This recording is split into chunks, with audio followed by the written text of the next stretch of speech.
The church bells tolled, sharp and accusing, as Clara stood frozen in the pew, her hands trembling around the hymn book.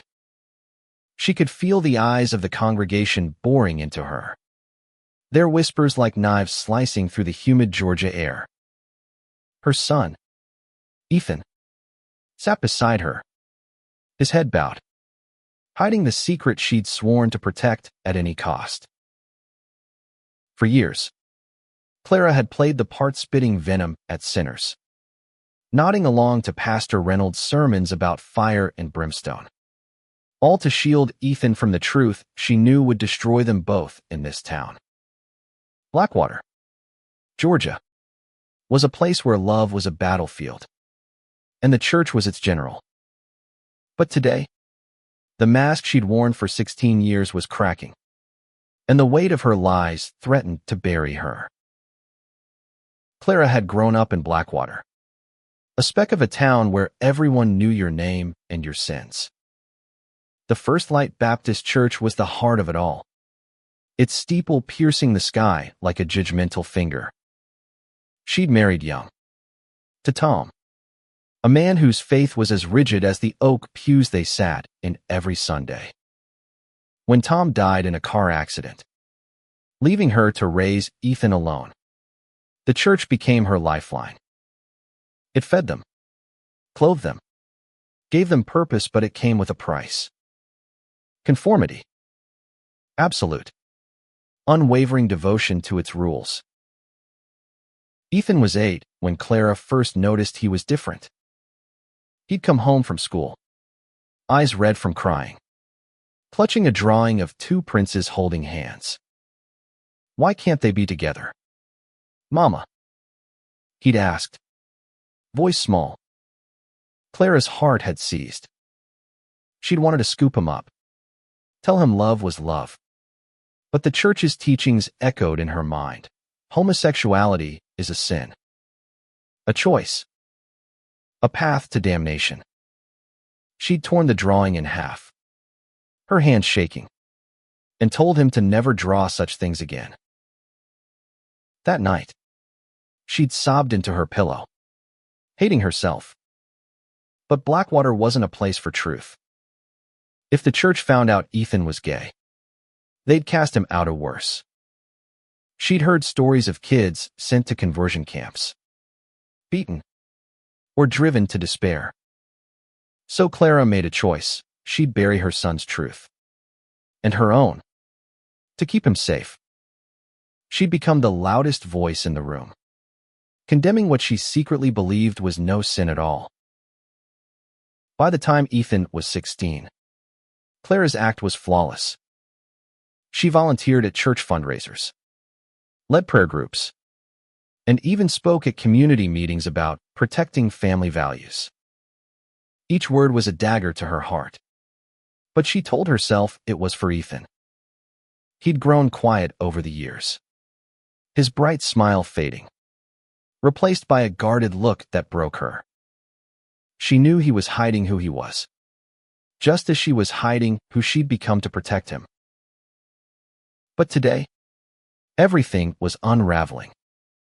Ethan had been caught kissing a boy behind the school gym. Jake, the quiet kid who played guitar in the church band. The news spread like wildfire, and now the congregation was buzzing with righteous fury. Pastor Reynolds had called an emergency meeting after service, and Clara knew what was coming: judgment. As the sermon ended, Clara gripped Ethan's hand under the pew. "Stay strong," she whispered, her voice barely audible over the organ's hum.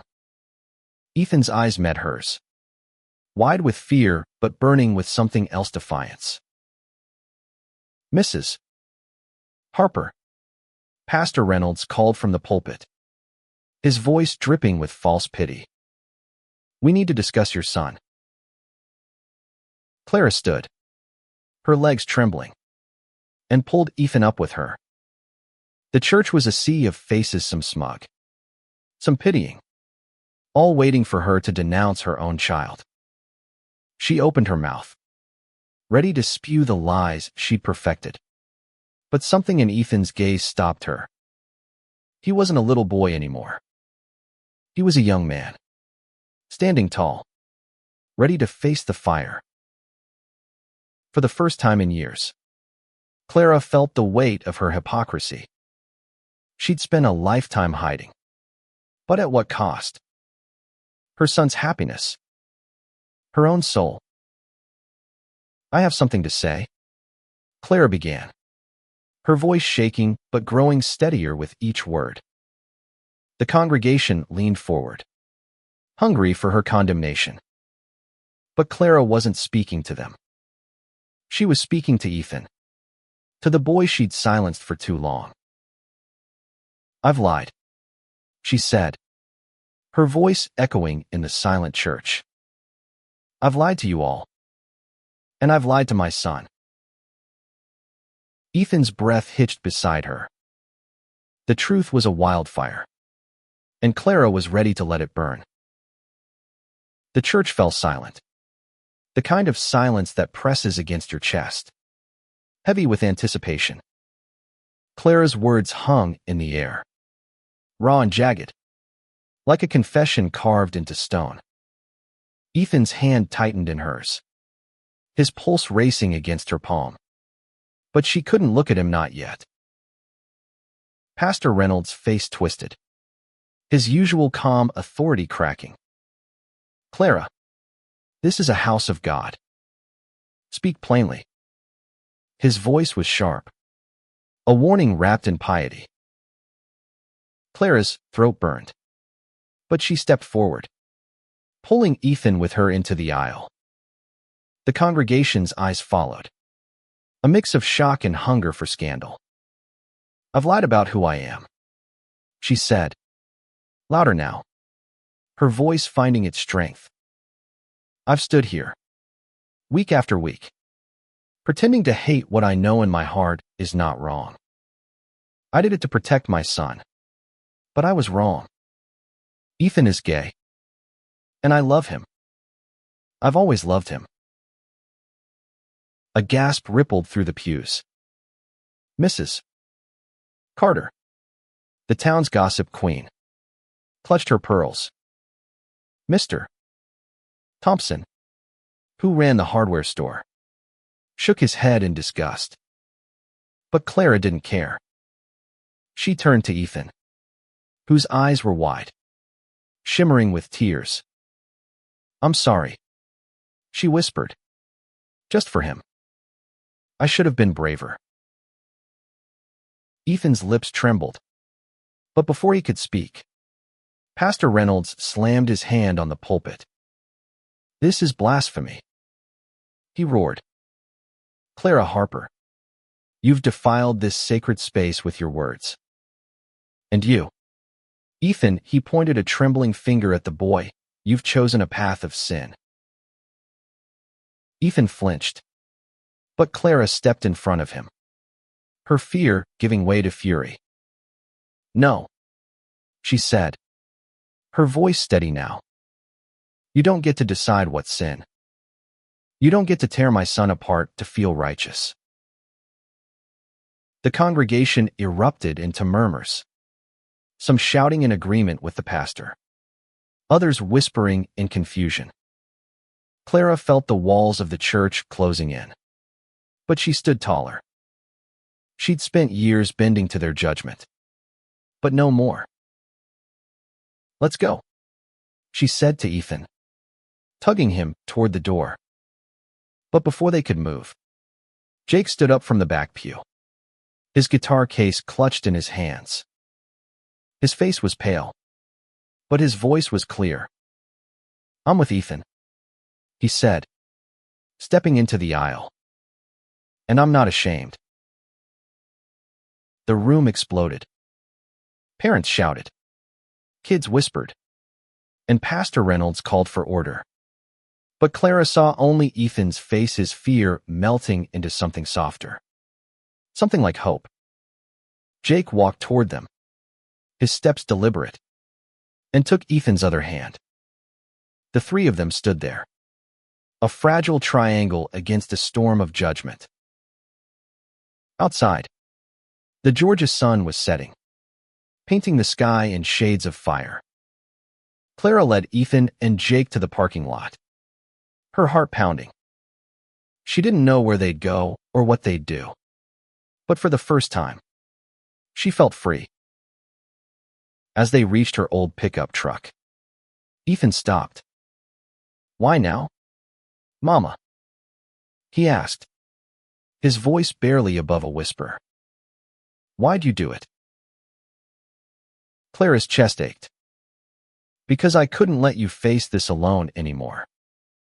I couldn't keep lying to you or to myself." Ethan's eyes searched hers, and then he hugged her, fierce and tight, like he was 8 years old again. Jake stood nearby, watching, his own eyes glistening. Clara reached out, pulling him into the embrace.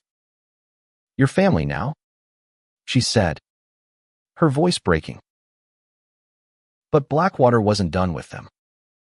As they drove away, Clara saw figures watching from the church steps Pastor Reynolds, Mrs. Carter, and others, their faces hard with condemnation. She knew this was only the beginning. The town would talk, the church would retaliate, and their lives would never be the same. That night, Clara sat at the kitchen table, Ethan and Jake across from her. The house was quiet, the kind of quiet that follows a storm. "What happens now?" Ethan asked, his voice small but steady. Clara didn't have all the answers, but she knew one thing: they'd face it together. "We fight," she said. "For you. For Jake. For everyone who's had to hide. We fight for the truth." Ethan nodded, a spark of determination in his eyes. Jake reached for his hand, and Clara felt a swell of pride. She'd spent years building walls, but now, she'd helped tear them down. The next morning, Blackwater woke with a vengeance. Clara's phone buzzed with messages, some from church members urging her to repent, others from neighbors she'd known for decades, now calling her a traitor. By noon, a petition was circulating to ban Ethan and Jake from the local high school, claiming they were a disruptive influence. Clara read it on her porch, her coffee growing cold, and felt the town's hatred like a physical weight. Ethan and Jake stayed inside, whispering in the living room, their heads bent close. Clara caught fragments of their conversation plans to leave, to find a place where they could be themselves. But where? Blackwater was all they'd ever known, and Clara's savings were meager. Leaving meant starting over, with nothing but each other. She stepped inside, forcing a smile. "You boys hungry?" she asked, trying to keep her voice light. Ethan looked up, his face pale. "They're saying we can't go back to school, Mama. They're saying we're dangerous." Clara's heart twisted. "They're wrong," she said fiercely. "You're not dangerous. You're just you." Jake shifted uncomfortably. "My dad called. He says I'm not welcome home unless I fix myself." His voice cracked, and Ethan reached for his hand. Clara saw the pain in Jake's eyes and felt a surge of protectiveness. "Then you stay here," she said without hesitation. "This is your home now." Jake's eyes widened, and for a moment, he looked like he might cry. But he nodded, his jaw tight. "Thank you, Mrs. Harper." "Call me Clara," she said, her voice soft but firm. The day passed in a blur of tension. Clara called the school, arguing with the principal about the petition. But he was evasive, citing community concerns. By evening, a group of church members showed up at her doorstep, led by Mrs. Carter, whose pinched face was a mask of righteous indignation. "Clara, you've brought shame on this town," Mrs. Carter said, clutching a Bible. "Repent, or you'll face consequences." Clara stood in the doorway, blocking their view of Ethan and Jake inside. "The only shame here is how you treat people who love differently," she said, her voice steady. "You don't get to judge my family." Mrs. Carter's eyes narrowed. "This isn't over." After they left, Clara sank into a chair, her hand shaking. Ethan sat beside her, his voice quiet. "I'm sorry, Mama. This is my fault." "No," Clara said, gripping his hand. "This is their fault, and we're not backing down." The next day, Clara drove Ethan and Jake to the school, determined to fight for their right to stay. The parking lot was crowded with protesters, church members holding signs that read, "Protect our children," and "Sin has no place here." Clara's stomach churned, but she parked and stepped out, Ethan and Jake following. The principal met them at the entrance, his face grim. "I'm sorry, Clara, but the school board's made a decision. Ethan and Jake are suspended until further notice." Clara's vision blurred with anger. "On what grounds?" "Disrupting the learning environment," he said, avoiding her eyes. Ethan's shoulders slumped, but Jake stepped forward, his voice shaking but clear. "We're not the ones disrupting anything. You're just scared of them." He nodded toward the protesters. The principal said nothing, and Clara knew they'd lost this battle. As they walked back to the truck, a rock sailed through the air, narrowly missing Ethan's head. Clara spun around, her heart pounding, but the crowd was a sea of faces. Impossible to pinpoint the culprit. "Get in," she said, her voice tight. As they drove away, she glanced at Ethan in the rearview mirror. His face was set, but his eyes were wet. Jake reached for his hand, and Clara felt a flicker of hope. They were stronger together, even if the world was against them.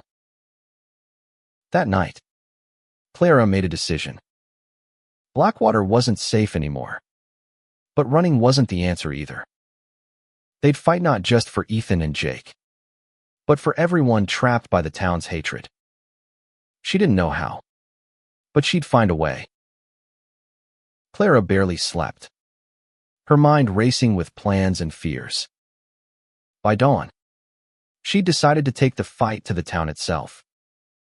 She'd heard of a small LGBTQ+ advocacy group in Savannah, 2 hours away, that helped families like hers. If Blackwater wouldn't accept them, she'd find allies who would. She told Ethan and Jake her plan over breakfast. "We're not running," she said, pouring coffee. "But we need help. There's a group in Savannah, they fight for kids like you. I'm going to meet them today."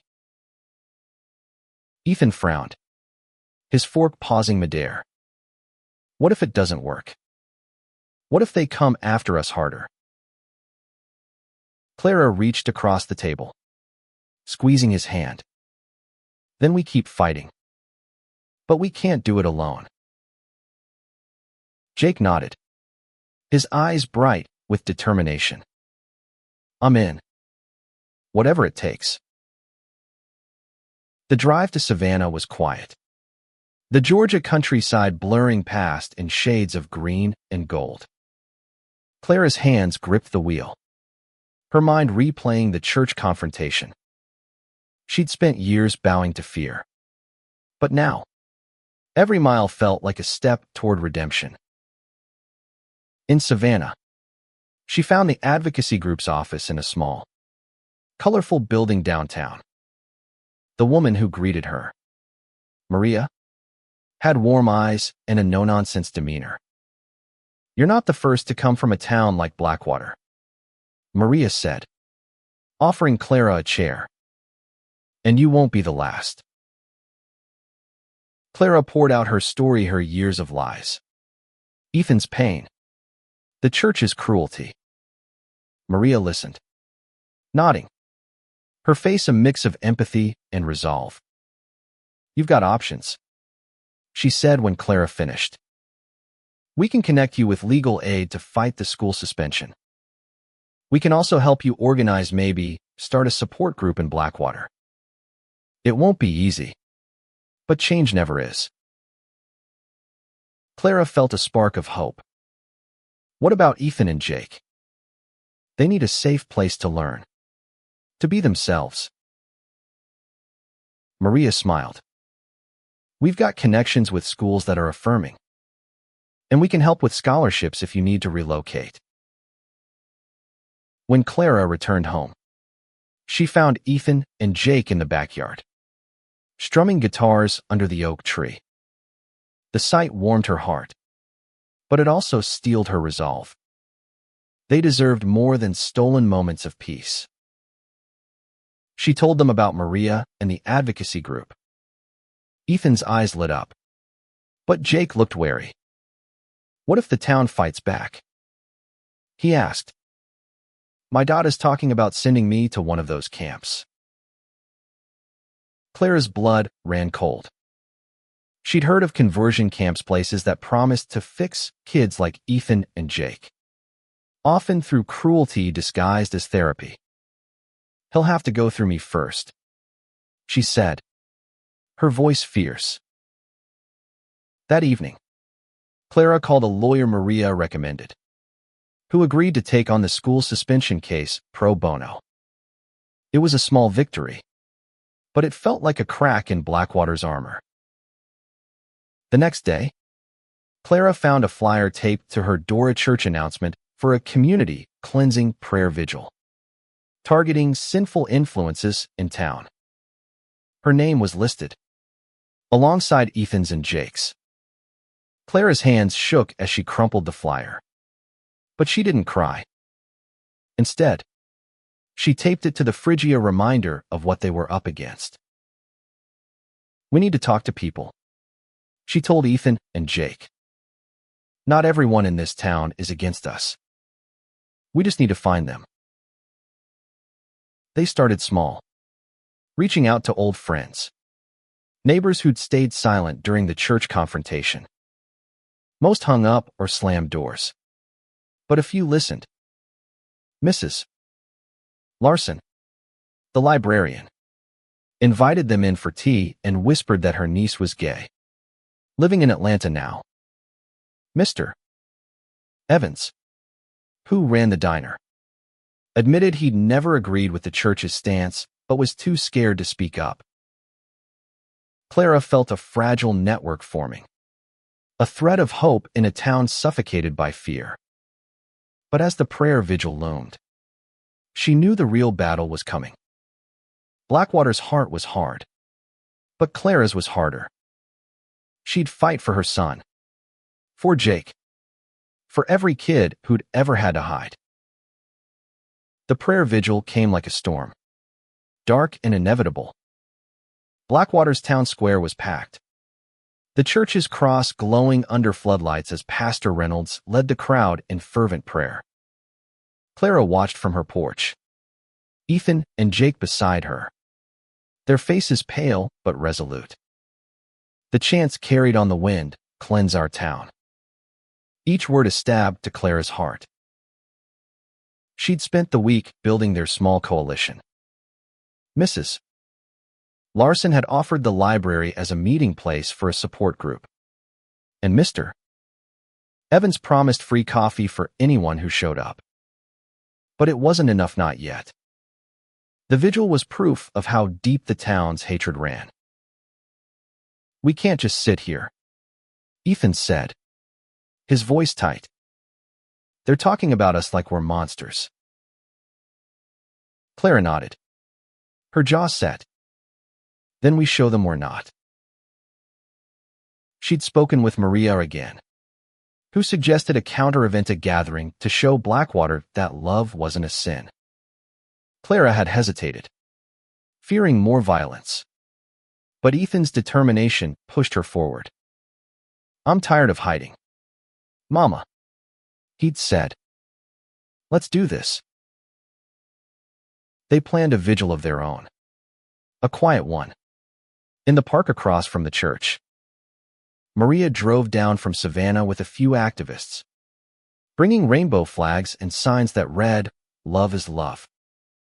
Clara, Ethan, and Jake spent the day making posters. Their kitchen table covered in markers and glitter. It felt like defiance. Like hope. When the evening came, Clara's heart pounded as they set up in the park. Mrs. Larson was there, along with Mr. Evans and a handful of other teenagers who'd heard about the event. A teacher who'd kept quiet for years. Even a few parents who'd lost children to the church's judgment. It was small. Barely 20 people. But it was a start. As the church's chants grew louder, Clara lit a candle and stepped forward. We're here tonight because love doesn't divide, unites, she said, her voice carrying over the small crowd. We're here for my son. For Jake. For everyone who's been told they don't belong. Ethan stood beside her, holding Jake's hand. I'm not ashamed of who I am, he said, his voice shaking but clear. And I'm not leaving. The crowd cheered softly, their candles flickering in the dusk. But across the street, the church vigil turned hostile. Shouts of sinners and repent drowned out Clara's words. A bottle flew from the crowd, shattering near Jake's feet. He flinched, but Ethan pulled him closer, his eyes blazing. Clara's fear surged, but she refused to back down. She raised her voice, singing an old hymn, not one of judgment, but of love and redemption. Slowly, others joined in, their voices rising against the chaos. For a moment, it felt like they could win. But then the police arrived, called by Pastor Reynolds. The officer, a man Clara had known since high school, approached with a grim face. You need to disperse, he said. You're causing a disturbance. Clara's heart sank, but she stood her ground. We have a right to be here. We're not hurting anyone. The officer hesitated, glancing at the church crowd, then back at Clara. I'm sorry, Clara. Orders are orders. As the police moved in, Miah stepped forward, flashing a lawyer's card. We're within our rights, she said, her voice calm but firm. You touch these people, and you'll have a lawsuit on your hands. The officer backed off, but the damage was done. The church crowd cheered, their voices triumphant. Clara's group packed up, their candles snuffed out. But she saw something new in Ethan's eyes: pride. Back home, Clara sat with Ethan and Jake, the weight of the night settling over them. We didn't win, Ethan said, his voice heavy. Clara shook her head. We didn't lose. Either. We showed up. That's the first step. Jake smiled faintly. My dad called again. Said he's coming tomorrow. He's not happy. Clara's stomach twisted, but she squeezed Jake's shoulder. Let him come. We'll face him together. As the night deepened, Clara felt the fight ahead growing clearer. They weren't just fighting a church, they were fighting for a future where Ethan and Jake could live without fear. And she'd never stop. Jake's father, Robert, arrived at dawn, his truck roaring into Clara's driveway like a warning. Clara watched from the kitchen window, her coffee mug cold in her hands. Robert was a broad man, his face hardened by years of farm work and rigid beliefs. She'd known him since they were kids. But the man stepping out of the truck was a stranger, his eyes dark with anger. Ethan and Jake were still asleep, exhausted from the vigil. Clara took a deep breath and opened the door before Robert could knock. "Morning, Robert," she said, keeping her voice steady. "Where's my son?" he demanded, his voice low and dangerous. "He's safe," Clara said, stepping onto the porch and closing the door behind her. "And he's staying here until you can talk without hurting him." Robert's face reddened. "You don't get to tell me how to raise my boy, Clara. You and your son You've poisoned him with this filth." Clara's hands clenched, but she kept her voice calm. "Jake's not poisoned. He's in love. And if you can't see that, you're the one who's lost." Before Robert could respond, the door opened, and Jake stepped out, Ethan behind him. Jake's face was pale, but his shoulders were squared. "Dad," he said, his voice steady. "I'm not going to one of those camps. I'm not changing who I am." Robert's eyes narrowed. "You don't get a choice, boy. You're coming home, and we're fixing this." Ethan stepped forward, his voice sharp. "He's not going anywhere. You want him. You'll have to drag us both." Clara's heart swelled with pride, but fear gnawed at her. Robert was a big man, and his anger was a tangible force. She stepped between them, her voice firm. "Robert, you leave now, or I call the police. Your choice." For a moment, she thought he'd lunge, but he backed off, spitting on the ground. "This ain't over," he said, climbing into his truck. As he sped away, Clara felt a chill. Robert wasn't the type to let go easily. Inside, Jake collapsed into a chair, his hands shaking. Ethan sat beside him, their fingers intertwined.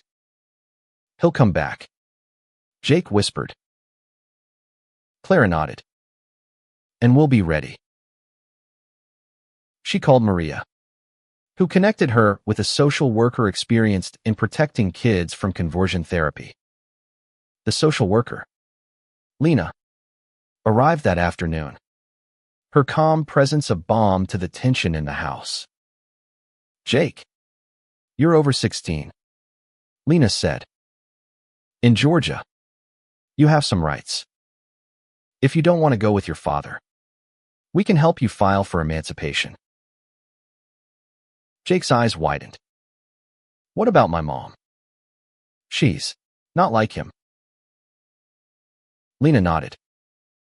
"We'll reach out to her. If she's willing, she can support you staying here." Clara felt a surge of hope. But the day wasn't over.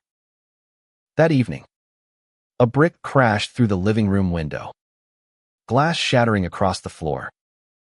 Ethan screamed, and Jake pulled him down, shielding him.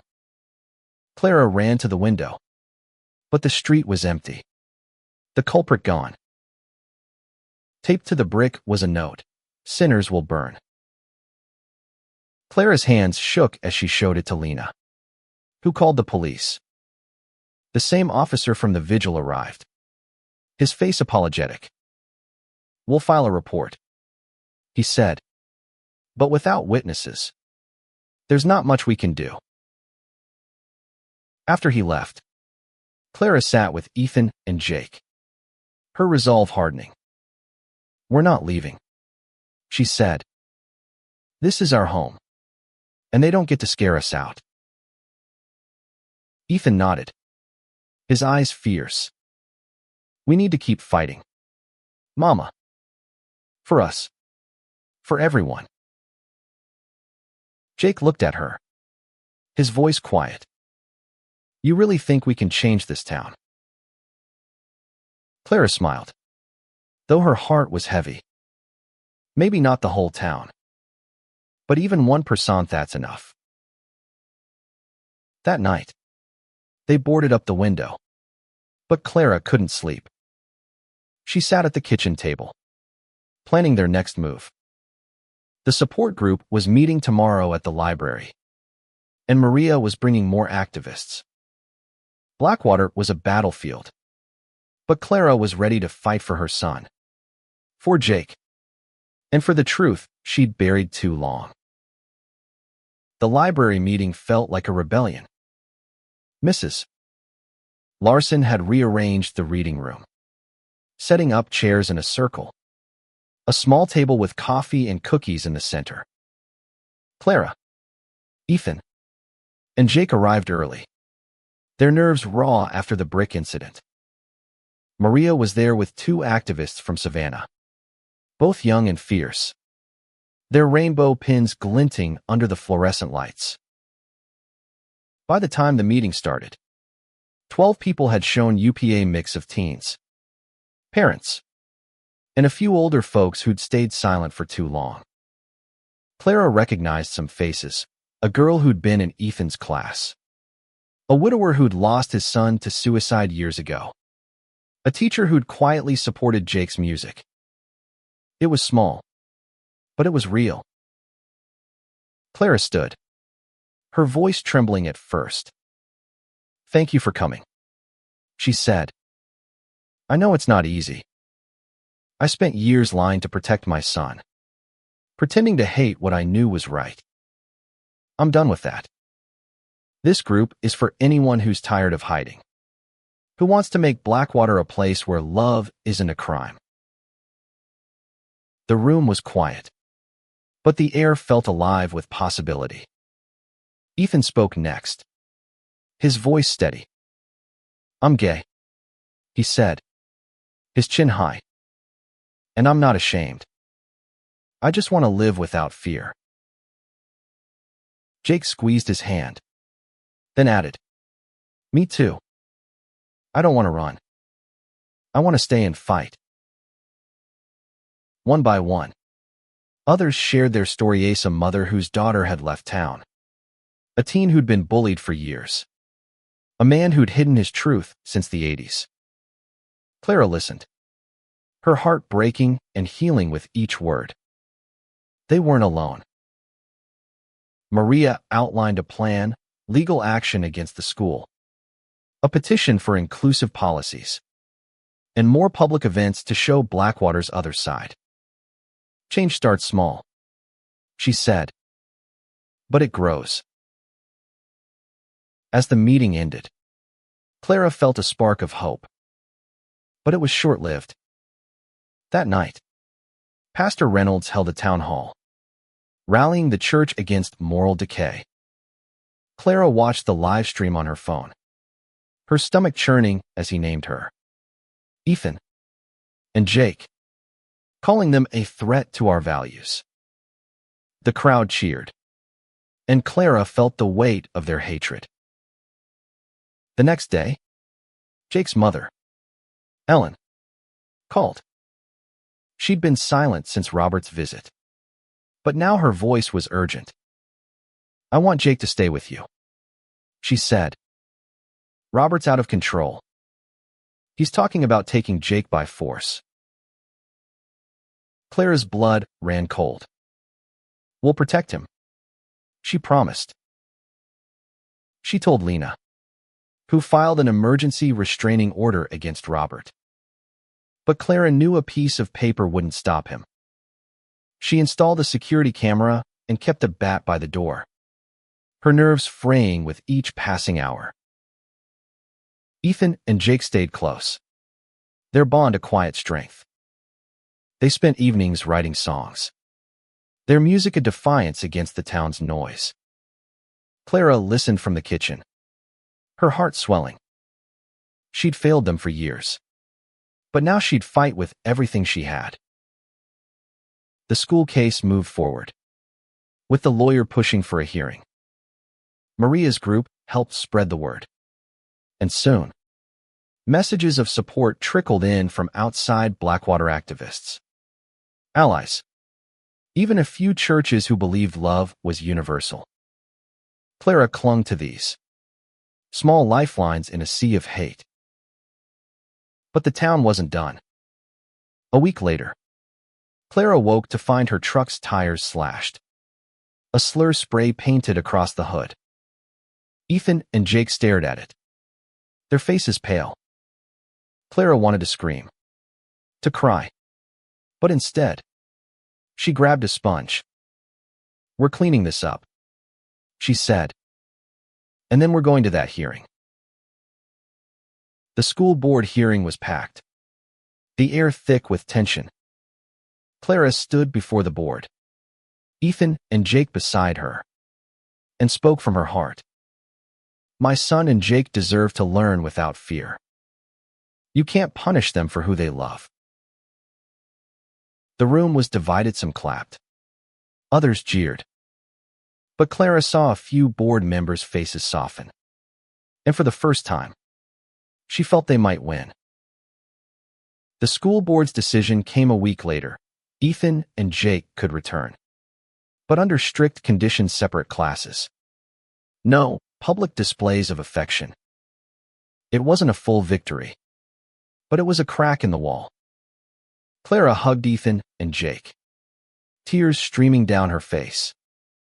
"We're not done," she said, "but this is a start."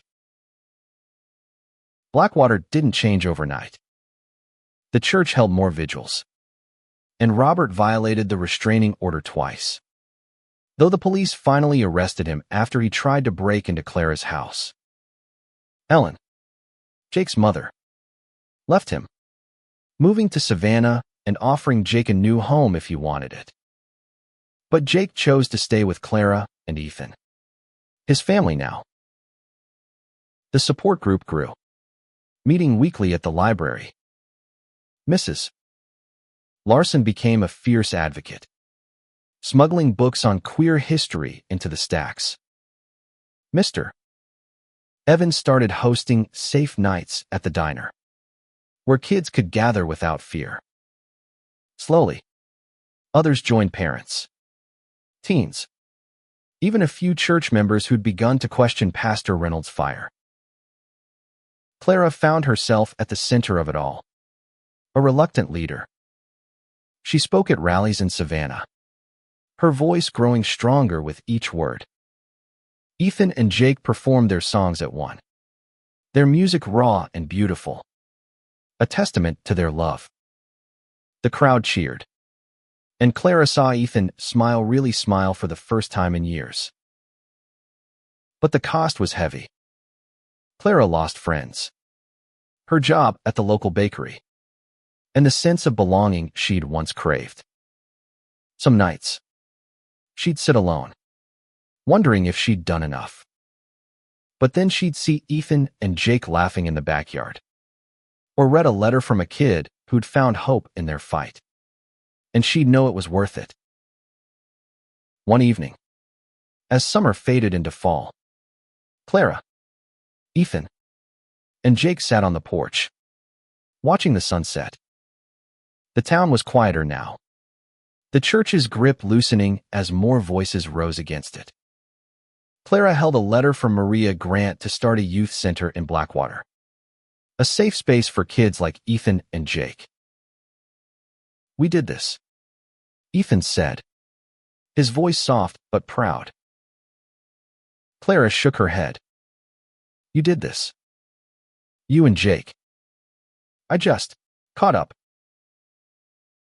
Jake laughed, his arm around Ethan. You're not so bad. Clara. For a mom. She smiled, her heart full. She'd spent years pretending to hate, hiding her love to protect her son. But now, she was free to love Ethan, to love Jake, to love the truth. The church's bells rang in the distance.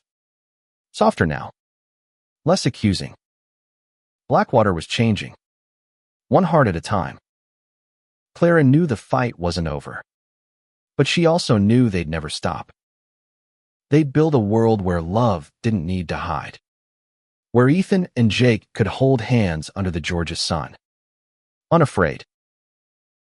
And as the stars emerged, Clara felt peace. She'd lied for years, but the truth had set them all free.